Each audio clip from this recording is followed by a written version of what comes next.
1950년 6월 25일 새벽 4시 북한의 갑작스러운 침략으로 유엔 안전보장이사회는 남한을 지원하기 위해 군사적 개입이 필요하다는 결정을 내렸다. 뉴질랜드는 유엔 안전보장이사회 지원 요청에 가장 먼저 응답했다.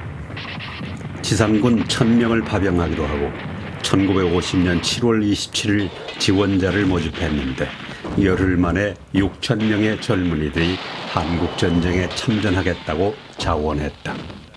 No, I never regretted 1 minute of my time. The cold, the wet, and oh God, uncomfortable things, and oh God. But never mind, people getting killed right, left, and centre. But I still don't regret any bit of it. We have good memories of our days in Korea. You know, they were a lot of fun, but frightening at times, bit noisy at times. But otherwise, we were all young, mostly 22, 23 years of age. That's right. And when you're young, you look at life a bit differently. And we were all, of course, totally bulletproof. Nothing was ever going to happen to us.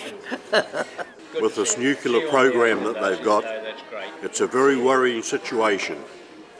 And North Korea at the moment is a big worry to the Western world.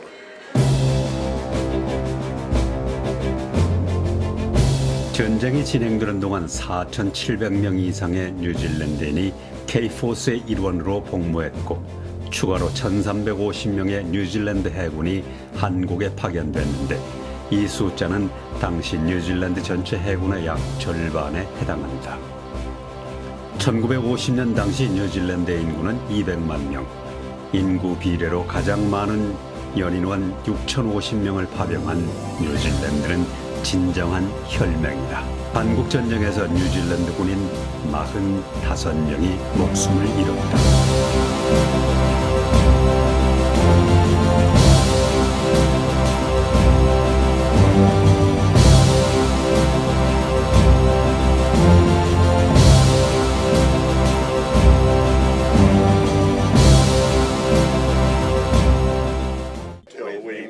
Once again, you and I, wish we luck as you wave me goodbye.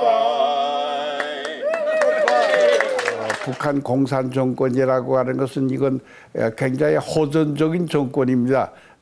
이 사람네들의 그 공산당 규약에는 최후까지 우리 대한민국 즉 남한을 갖다가 무력 통일하고 이제 적화 통일이 이 사람들의 목표입니다. 그렇기 때문에 이 사람들의 그 하는 소행은 시초에서부터 오늘날까지도 그렇고 장차도 이 사람들의 그 침략성은 이건 갖다가 버리지 못할 겁니다. 우리가 단단히 조심해야 될 것이 이 북한 이 공산 정권이 그 침략성이라고 할까 항상 우리 대한민국을 노리고 있다고 하는 점을 우리가 잘 주목해서 살아나가야 된다고 저는 생각합니다.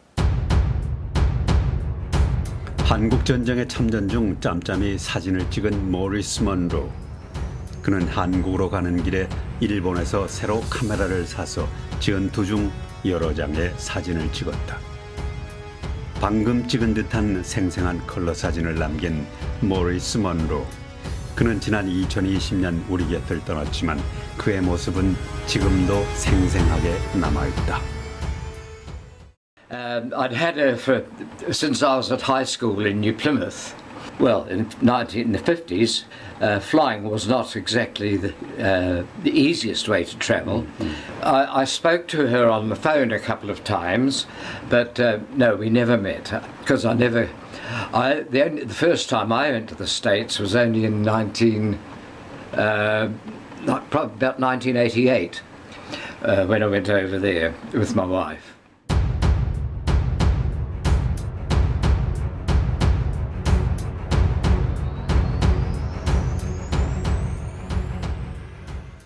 new country. I had the opportunity, and I thought it might be interesting, you know, when the war was over, to be able to look back and just sort of recount to my various friends what it was all about in terms of where we were, what we were doing, and so on. Okay, we were obviously firing guns, but you know, there are a lot of different places recorded one way and another at that time.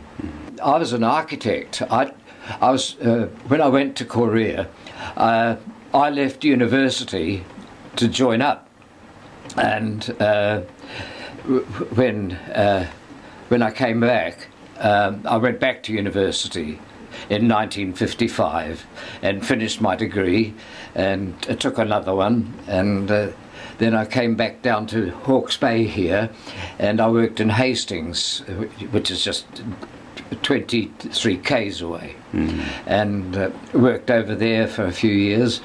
Then came over to Napier and worked for a year here, and then by then had a wife, 3 children, and went over to Fiji.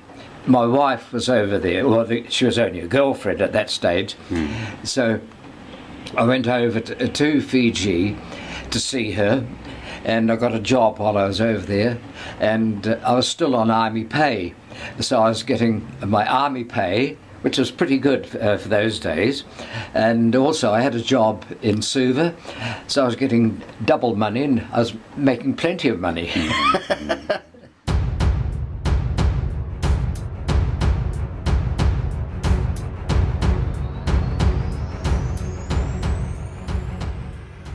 You know, historically, it was only 5 years after the Second World War ended, and things were still a bit grim for the people living in South Korea at that time.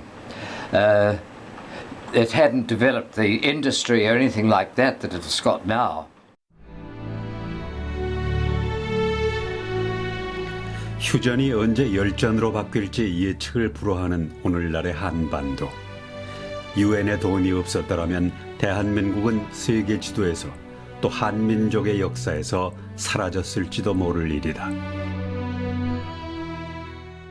I think we helped the Korean people to be able to get control of their own country, whatever the difficulties may be politically, but I'm not ashamed of anything that we did there.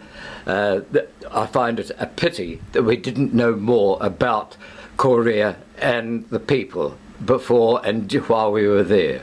I went on my first revisit back in April last year, which of course was a special one because it was the anniversary of Kapyong on the 25th of April last year. And it was a special visit, really, because there were only Commonwealth troops there. There were no Americans. It was just English, Canadians, Australians, and New Zealanders. And the Korean people, really, they couldn't do enough for us. It was absolutely magnificent, the way they turned out and thanked us.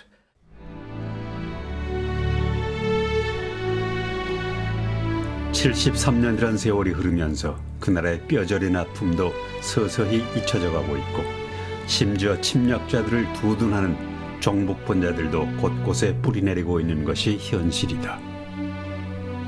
6.25 73주년을 맞아 다시 한번 그날의 아픔과 교훈을 되새겨야 할 때다.